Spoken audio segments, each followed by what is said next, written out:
क्या हो अगर आपको अचानक बताया जाए कि आपका शहर आइसोलेशन में जा चुका है, हर तरफ बम बरस रहे हैं और अब न कोई रास्ता है बाहर जाने का न अंदर आने का। नमस्कार दोस्तों, स्वागत है आपका प्लॉट ट्विस्ट मूवीज में। पति पत्नी ने देखा कि पड़ोसी घबराए हुए जल्दी जल्दी घर खाली कर रहे हैं। दोनों हैरान होकर सड़क पर आए तो देखा कि हर कोई पागलों की तरह भाग रहा है, जैसे दुनिया का अंत आने वाला हो। हालांकि जसन को नहीं पता था कि क्या हुआ है, लेकिन एहतियात के तौर पर उसने तय किया कि वो अपने परिवार को लेकर निकल जाएगा। मगर रास्ते में उन्होंने देखा कि जो पड़ोसी भागे थे वो वापस लौट रहे हैं। बात और भी अजीब लगने लगी। जसन का परिवार बेचैन हो उठा जब तक कि ट्रैफिक में फंस नहीं गए। तभी उन्हें पता चला कि शहर से निकलने वाला इकलौता रास्ता सेना ने बंद कर दिया है। आसमान में हेलीकॉप्टर बार बार घोषणा कर रहा था कि शहर में अचानक संक्रमण फैल गया है और सभी निवासियों को तुरंत घर लौटने को कहा गया। जसन को समझ आ गया कि उन्हें पूरी तरह से आइसोलेट कर दिया गया है।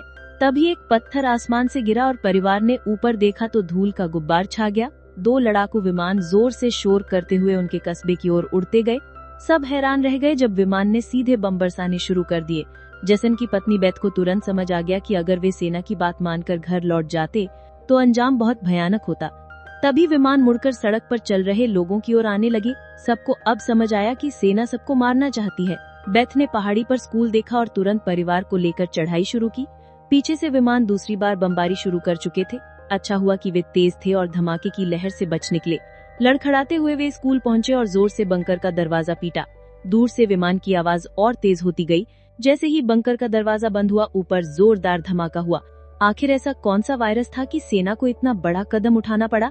जसन का परिवार कुछ भी समझ नहीं पाया और उन्होंने फिलहाल बंकर में ठिकाना बना लिया। अच्छी बात ये थी कि वहाँ बड़ी मात्रा में एक्सपायरी खाना रखा हुआ था, जो 3 लोगों के लिए काफी समय तक चल सकता था।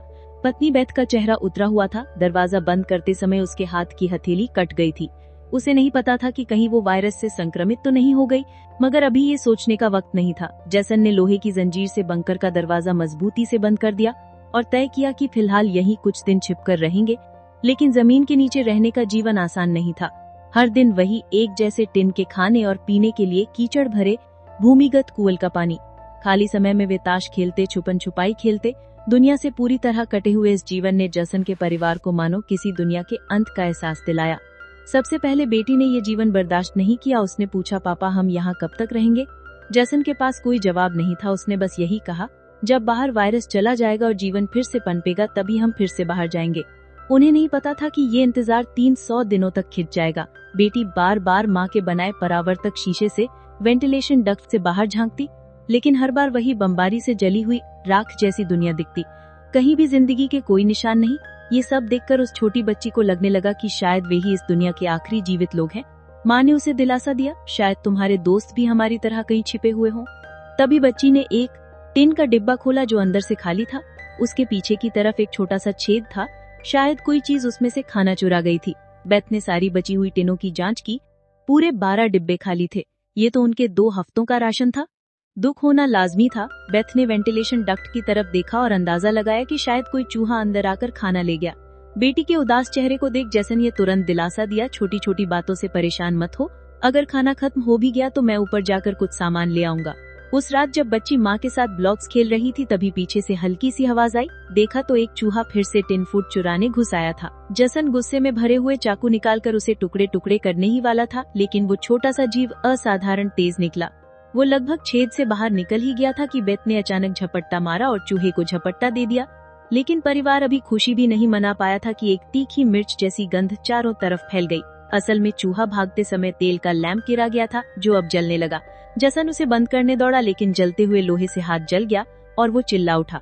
तापमान बढ़ता गया और अंत में लैंप का ढक्कन फट गया, जिससे उसमें भरा केरोसिन फैल गया और आग भड़क उठी। बेथ ने पर्दा फाड़कर आग बुझाने की कोशिश की। जसन ने पत्थर की नल से आधी बाल्टी पानी निकालकर आग पर डाला। पति पत्नी की कोशिशों से आग पर काबू पा लिया गया। जब वे बिस्तर के नीचे छिपी बेटी को ढूंढने पहुंचे तो देखा वो एक आईने से सामने देख रही थी। दरअसल धुआं वेंटिलेशन डक्ट से बाहर निकल रहा था, जिससे उनका ठिकाना उजागर हो सकता था। अब सब लोग सांस रोककर बैठे थे। जसन ने सबसे पहले बोलकर कहा कि शायद रात का अंधेरा धुएं को छुपा लेगा। तीनों डर के साए में पूरी रात जागते रहे। सौभाग्य से कुछ भी अप्रत्याशित नहीं हुआ, लेकिन जसन ने परावर्तक शीशे से देखा कि उस पर मोटी परत जली हुई कालिख की जमा हो गई थी। यानी धुआं बाहर तो गया, लेकिन वेंटिलेशन डक्ट के चारों ओर कालिक जम गई होगी ताकि वे पकड़े ना जाएं। पति पत्नी ने बाहर जाकर सफाई करने का निश्चय किया। उन्होंने दरवाजे की जंजीर खोली, बाहर की आवाजों को ध्यान से सुना और जब यकीन हुआ कि बाहर शांत है तब दोनों ने मिलकर बंकर का दरवाजा खोला। अब बेटी अकेली अंदर रह गई थी, लेकिन बहुत देर तक इंतजार करने के बाद भी उसके माता पिता वापस नहीं आए, इसलिए उसने स्टूल पर चढ़कर परावर्तक दूरबीन से बाहर की स्थिति देखनी शुरू कर दी। जल्दी ही उसने देखा कि उसके माता पिता बंकर के दरवाजे को छिपाने की कोशिश कर रहे हैं, लेकिन तभी दूर जंगल में काली परछाई तेजी से सरकती हुई नजर आई। बच्ची ने जोर से चिल्लाकर पापा को पीछे देखने को कहा, लेकिन दूरी बहुत ज्यादा थी, माता पिता सुन ही नहीं पाए। घबराहट में बच्ची अपने डर को भूलकर सीढ़ी पर चढ़कर बंकर से बाहर निकल गई। बाहर आते ही उसे एहसास हुआ कि उसके माता पिता वहाँ नहीं थे। बच्ची ने बेचैनी में जोर जोर से पुकारना शुरू किया।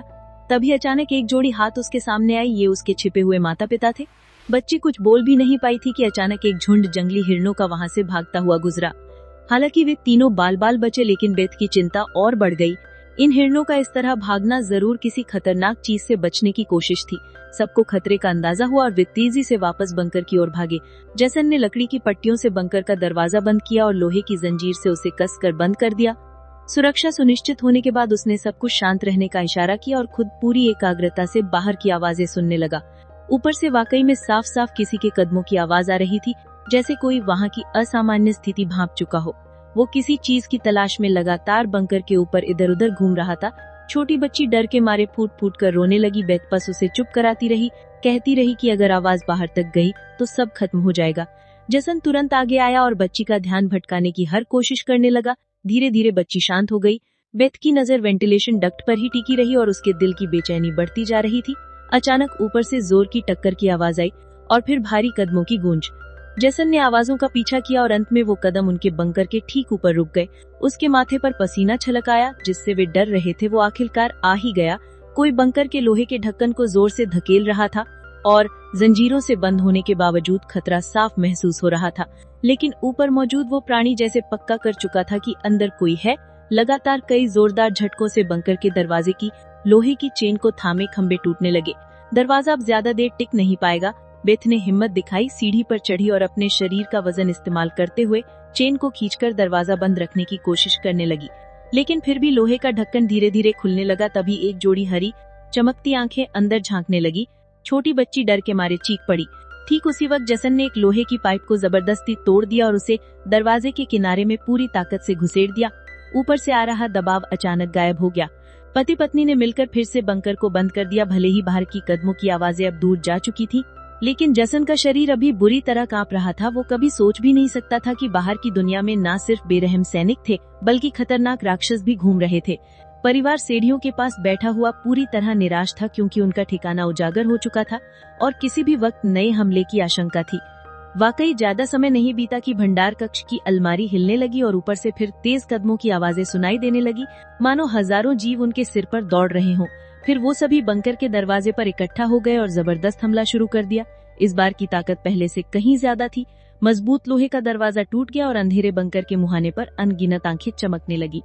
जसन का परिवार डर के मारे पीछे हटता चला गया, लेकिन वे राक्षसों के कदम नहीं रोक पा रहे थे। जसन ने अपनी तेल की लैंप फेंक दी और भंडार की अलमारी को दरवाजे पर अड़ा दिया, पर ये सब ज्यादा देर नहीं रोक सकता था।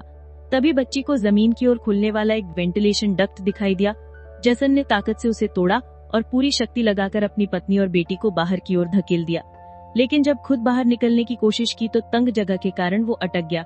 राक्षस बंकर में घुसने ही वाले थे। इस पर जसन ने अपनी ही बाह मरोड़कर तोड़ दी। बेथ बिना समय गवाए पूरी ताकत से जसन को बाहर खींचने लगी। जसन जैसे ही बाहर निकलने ही वाला था, एक विशाल पैर आखिरकार आग की दीवार को पार करता हुआ आगे बढ़ा और जसन को जकड़ लिया। अब भाग निकलने की कोई उम्मीद नहीं थी। जसन ने पत्नी से कहा कि वो बेटी का ख्याल रखे और अगले ही पल वो राक्षस द्वारा बंकर में खींच लिया गया। बेथ और बेटी निराशा में सुरंग की ओर दौड़ी। नीचे से अब भी जोरदार संघर्ष की आवाजें आ रही थी। बेथ जानती थी कि उसका पति उन्हें समय देने के लिए लड़ रहा है। वो दर्द में भी बेटी को खींचते हुए वहां से निकल पड़ी, लेकिन भागते भागते उन्हें कुछ अजीब महसूस हुआ। जो हाईवे बाहर की दुनिया तक खुलता था, अब वहां ऊंची दीवार खड़ी थी। तभी एक हेलीकॉप्टर दूर से उड़ता हुआ आया और उसकी तेज स्पॉटलाइट में माँ बेटी पूरी तरह उजागर हो गई। अब उनके पास भागने का कोई रास्ता नहीं बचा था। फिर देखा गया कि आकाश से एक विशाल जाल नीचे गिरा और बेथ और उसकी बेटी को कसकर जकड़ लिया। जाल की जाली के बीच से उसने देखा कुछ हरी आंखों वाले काले साए उनके पास आ रहे हैं। इसी वक्त बेथ को एहसास हुआ ये सो कॉल्ड राक्षस आखिर में तो सुरक्षा सूट पहने सैनिक थे, लेकिन अब माँ बेटी दोनों उनकी मर्जी के हवाले थी। उनमें से एक सैनिक ने एक बड़ी सी इंजेक्शन निकाली और दोनों के गले में बारी बारी से चुभा दी। जैसे ही काले रक्त की बूंदें निकलने लगी, सैनिक ने ऐलान किया कि दोनों संक्रमित हैं। उसके आदेश पर सभी सैनिकों ने अपने हथियार ताने और माँ बेटी को वहीं मार डालने की तैयारी करने लगे। असल में जब वायरस पहली बार फैला था तभी इस छोटे से कस्बे के कई निवासी इसकी चपेट में आ चुके थे। ये वायरस हवा से फैलता था और इसका संक्रमण बेहद तेजी से होता था। संक्रमित लोग खुद भी नहीं जानते थे कि वे बीमार हैं। सेना के पास वायरस को रोकने का एकमात्र तरीका था बेरहमी से संक्रमितों को खत्म कर देना। जब बेथ ने देखा कि ये सैनिक उसकी छोटी बेटी को भी नहीं छोड़ने वाले, तो वो पूरी तरह गुस्से में आ गई। उसके चेहरे पर काले निशान उभरने लगे, लेकिन इससे पहले कि वो कुछ कर पाती, एक सैनिक की गर्दन से खून का फुवारा फूट पड़ा। वो कोई और नहीं बल्कि मौत से लौटकर आया जसन था। इस समय उसने धीरे से अपनी आंखें लाल कर ली। शरीर की ताकत भी सामान्य से कई गुना ज्यादा हो गई। स्पष्ट था कि जसन संक्रमण के बाद वाले रूप में बदल चुका था, लेकिन वो गर्म हथियारों की गोलियों को नहीं रोक पाया और जमीन पर गिर गया। हाँपते हुए अच्छा ये हुआ कि इस झड़प के दौरान बास और उसकी बेटी जाल से निकलकर भागने में सफल हो गए। सैनिक इधर उधर बिखरकर उन्हें ढूंढने लगे, लेकिन उन्हें ये अंदाजा नहीं था कि अब बास भी एक राक्षसी रूप में बदल चुकी थी। उसने कुछ सैनिकों को तुरंत मार गिराया, पर फिर खुद भी गोली लगने से कार की छत पर गिर पड़ी। अंधेरे में छुपी उसकी बेटी ने ये सब देख लिया। अपने माता पिता की हालत देखकर वो भी गुस्से में आकर रूपांतरित हो गई। एक छलांग में उसने एक सैनिक को गिरा दिया और उसे मारने ही वाली थी कि बास ने समय रहते उसे रोक दिया। वो नहीं चाहती थी कि उसकी बेटी भी एक दरिंदा बन जाए। उसने उसकी भावनाओं को शांत किया। धीरे धीरे लड़की की नसों की हरियाली गायब हो गई और वो फिर से इंसान में बदल गई। लेकिन सैनिक की किस्मत इतनी अच्छी नहीं थी।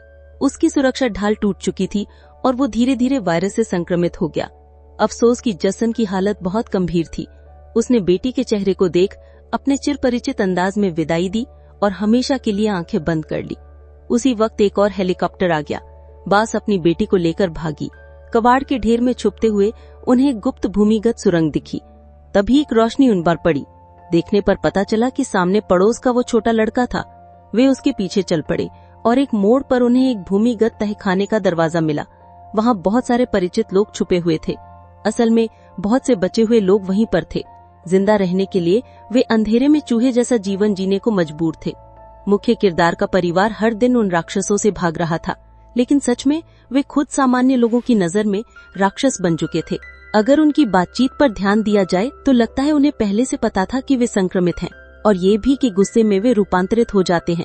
इसी वजह से वे बार बार अपनी बेटी से कहते थे कि गुस्सा मत करना। तो दोस्तों, क्या आप सोच सकते हैं कि आपके गुस्से की एक चिंगारी किसी वायरस को जगा सकती है? क्या वाकई ये परिवार राक्षस था या एक ऐसी दुनिया का शिकार जो इंसानों को ही सबसे बड़ा खतरा मानती है? अगर आपको ये कहानी पसंद आई हो तो लाइक करें, कमेंट में बताएं कि अगर आप उस परिवार की जगह होते तो क्या करते, और प्लॉट ट्विस्ट मूवीज को सब्सक्राइब करना बिल्कुल मत भूलिए।